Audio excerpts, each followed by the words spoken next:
'Twas the Night Before Christmas by Ravenshead C of E. 'Twas the night before Christmas, and all through the school not a pupil was silent, no matter what rule. The children were busy with paper and paste, and the mess that they made with it couldn't be faced. The teacher, half frantic and almost in tears, had just settled down to work with her dears. When out in the hall there arose such a clatter. Up sprung the kids to see what was the matter. Away to the door they all flew like a flash. The one who was leading went down with a crash. Then what to their wondering eyes did appear? But a green Christmas tree to decorate, I fear.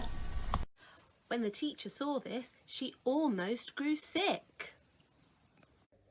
She knew in a moment it must be old Nick. She ran to the door, but her efforts were in vain. But she shouted and stamped and called them by name. Now Tommy, now Sandy, now Judy and Harry. Stop Billy, stop Robert, stop Donny and Sherry. Now get to your places, get away from the hall. Now get away, get away, get away all. As leaves that before the wild hurricane fly, the pupils pell-mell started scurrying by.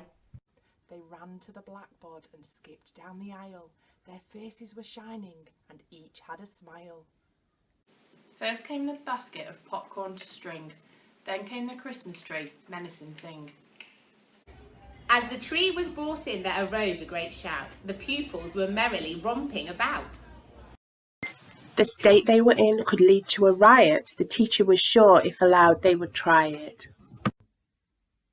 Her nerves, how they jangled, her temples were throbbing. The rush of her breath sounded almost like sobbing.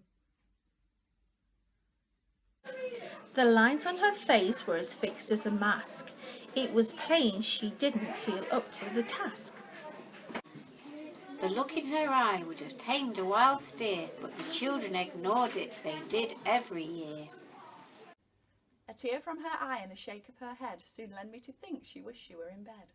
She spoke not a word, but went straight to her work, strung all the popcorn, which broke with a jerk.